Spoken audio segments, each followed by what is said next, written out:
अस्सलाम वालेकुम, आप देख रहे हैं स्पेशल टीवी और मैं हूं साद मुस्तफ़ा। आज मेरे साथ अब्दुल्ला रशीद जो है वो स्पेशल गेस्ट हैं और अब्दुल्ला रशीद जो है वो स्पेशल जो है चाइल्ड हैं और स्पेशल चाइल्ड मीन्स के वो ब्लाइंड हैं, देख नहीं सकते, इशारत से महरूम है, लेकिन वो दुनिया की जो है रंगीनी इंजॉय कर रहे हैं, आगे बढ़ रहे हैं। और सबसे बढ़कर ये वो ऐसा सब्जेक्ट पढ़ रहे हैं जो सोचना भी महाल है और वो है आई आर में बैचलर कर रही हैं। अब्दुल्ला कैसे हैं आप? जी वालेकुम अस्सलाम साहब भाई, अल्हम्दुलिल्लाह आई एम फाइन।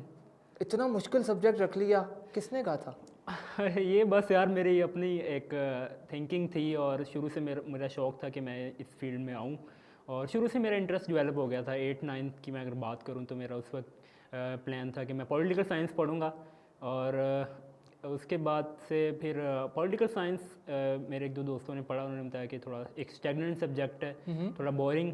मैंने भी उसको थोड़ा सा स्टडी किया, लेकिन फिर उसके बाद आईआर का प्लान बन गया मेरा, और क्योंकि मुझे ज़्यादा इंटरेस्टिंग लगा आईआर, उसमें करंट अफेयर्स आ जाता है। अच्छा। एक बोरिंग सब्जेक्ट नहीं है, सही। तो उसमें जो कंटेम्प्रेरी इश्यूज आ जाते हैं तो उनको भी डिस्कस करना, मुझे उनको सुनना यानी कि उनको स्टडी करना अच्छा लगता, तो इस वजह से मैं अच्छा, सब्जेक्ट को एंजॉय करते हैं या बस पढ़ते हैं?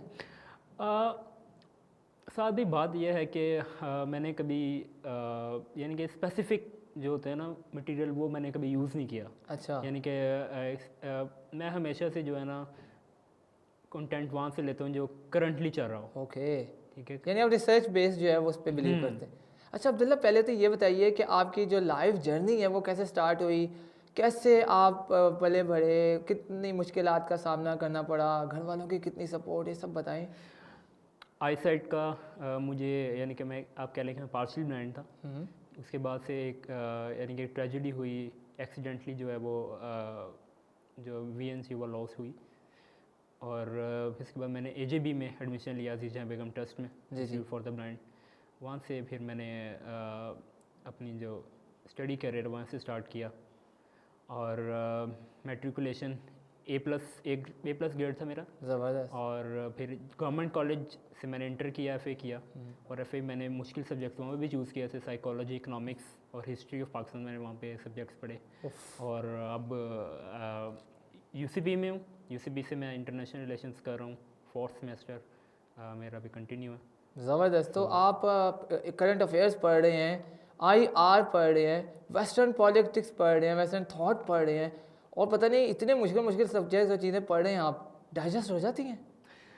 हाँ बिल्कुल डाइजेस्ट हो जाती हैं। तो ये सारी चीज़ें यानी कि पढ़ना, पॉलिटिक्स को समझना, हिस्ट्री एक मेरा फेवरेट सब्जेक्ट रहा शुरू से ना। डिफरेंट पर्सनैलिटीज़ की हिस्ट्री पढ़ना, चाहे वो डिफरेंट इवेंट्स हों, पॉलिटिकल इवेंट्स हों, उसमें पॉलिटिकल इवेंट्स भी आ जाते हैं। अच्छा। तो ये सारी चीज़ें जो थी फिर मुझे ये आईआर की तरफ लेके आई, क्योंकि आईआर में भी हम सब्जेक्ट्स को स्टडी करते हैं जो हिस्ट्री से रिलेटेड भी होते हैं सब्जेक्ट्स। तो यानी कि हर सब्जेक्ट का एक बैकग्राउंड होता है ना, तो जी, बैकग्राउंड आपको फिर हिस्ट्री से आके मिलता है। अच्छा, आपकी जो इंटरेस्ट है वो आपको खींच लाई है, ऐसा ही है। अब्दुल्ला, घर वालों की कितनी सपोर्ट है, माँ बाप जो हाँ, होते हैं? घर वालों के अल्हम्दुलिल्लाह बहुत ज़्यादा सपोर्ट है, और घर वाले हर जो भी मैं स्टेप लेता हूँ उस पर बैक करते हैं मुझे। उनका स्पेशल चाइल्ड, जब आप बाहर निकलते हैं कोई कभी महसूस हुआ है कि यार ये थोड़ा ना होता तो अच्छा था? नहीं नहीं नहीं, मैंने कभी ऐसा फील ही नहीं किया कि मुझे, यानी कि अपनी फैमिली में भी कभी किसी ने ऐसा ट्रीट नहीं किया लाइक अ स्पेशल चाइल्ड। सो मैं खुद भी अपने आप को जो है बहुत एज अ नॉर्मल पर्सन ही लेता हूँ। अच्छा, पढ़ाई के अलावा आपको क्या शौक़ है? कभी ज़िंदगी से बोर होते हो, पढ़ाई से बोर होते हो? पढ़ाई के अलावा क्रिकेट क्रिकेट का मुझे बहुत शौक़ है। अच्छा। क्रिकेट में स्कूल में था तब से खेल रहा हूँ, और खेलता हूँ भी दोस्तों के साथ हम खेलते हैं। जी जी। और उसके अलावा मुझे ट्रैवलिंग का ही बहुत शौक़ है। मैं घूमा हुआ हूँ, कराची भी गया हूँ, कश्मीर भी गया हूँ एज अ टूरिस्ट। अच्छा, आपको यानी बाहर हाँ निकल के हाँ, बाहर टूर लिए करने का लोगों शौक़? के जानना, लोगों को समझना, ठीक है। तो इस तरह से जो है ना मुझे बहुत शौक़ है ट्रैवलिंग का। ख़ास तौर पे जो नॉर्दर्न एरियाज़ हैं जी जी। उनका बहुत शौक़ है, एक्सप्लोर करने का आपको बहुत एक्सप्लोर शौक़? करने का ना। चलिए अब्दुल्ला, आपके साथ एक छोटा सा गेम खेलते हैं, चूँकि आप आईआर पढ़ रहे हैं और आईआर ऐसा सब्जेक्ट है जो पॉलिटिक्स को लेके चलता है। आजकल की जो करंट सिचुएशन है, एक थ्योरी बताता हूँ, government of the people, for the people and by the people, क्या कहते हैं? देखिए ये पाकिस्तान में अगर हम इसको कॉन्सेप्ट को लेना, इस थ्योरी को, तो वो फिर आ जाता है कि for the people, by the people और एंड द पीपल। लेकिन मैं तो इस थ्योरी को आपसे थोड़ा डिफरेंट लूँगा, क्योंकि मेरा थोड़ा पॉलिटिक्स में थोड़ा रुझान ज़्यादा बढ़ता जा रहा है, मुझे लग रहा है। वो ये है, government for the rulers, by the rulers end of the rulers. इस पे क्या कहेंगे आप? देखिए, मुझे तो पाकिस्तान के अगर हालात की मैं बात करूँ तो मुझे तो ये लगता है गवर्नमेंट फॉर द रूलर्स या की बात ठीक है, और बाय द रूलर्स यानी कि आपकी पूरी थ्योरी ठीक है। हम देखते हैं कि 85 कैबिनेट मेंबर्स हैं हमारे प्राइम मिनिस्टर के साथ होते जी, हैं जी। हर कैबिनेट के इजलास में, जी जी। ठीक है।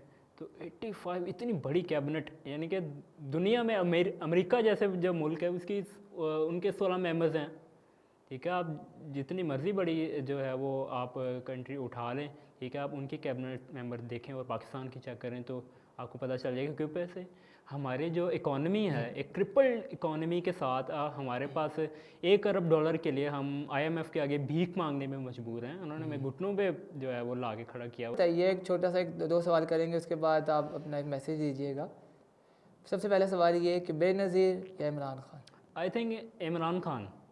बेनज़ीर आप उनको नहीं चूज़ करते? नहीं, क्योंकि नवाज शरीफ या शहबाज शरीफ? ज़्यादा पॉलिटिशियन अच्छा नवाज शरीफ है आई थिंक। और आसिफ जरदारी या बिलावल भुट्टो? ऑब्वियसली जरदारी।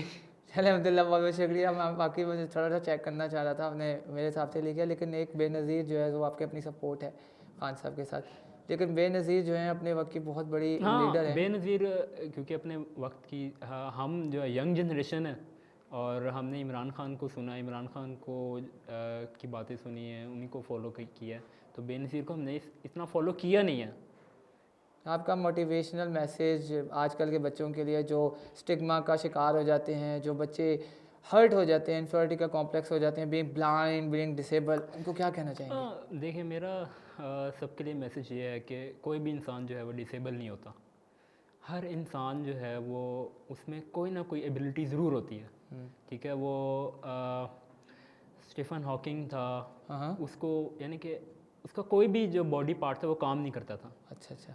और वो इतना बड़ा साइंटिस्ट बन गया। ये ब्लैक होल की थेरीज अगर हम बात करें कि उसी की जो है वो दरियाफ्त है। एक एज अ कैपेबल पर्सन जो है वो प्रेजेंट करना चाहिए, ना कि एक डिसेबल वैसे कोई भी चीज़ डिसेबल नहीं होती। डिसेबल मेरे ख्याल से बंदा तब भी होता है जब तक बंदे का माइंड एक्टिव है ना, दिमाग काम कर रहा है, तो वो डिसेबल नहीं है। मेरे ख्याल से वो एबल बंदा है। उसके बाद अपॉर्चुनिटीज़ जो है वो एक विंडो ऑफ अपॉर्चुनिटीज़ उसके पास होती है। If you have expertise you can do anything, right?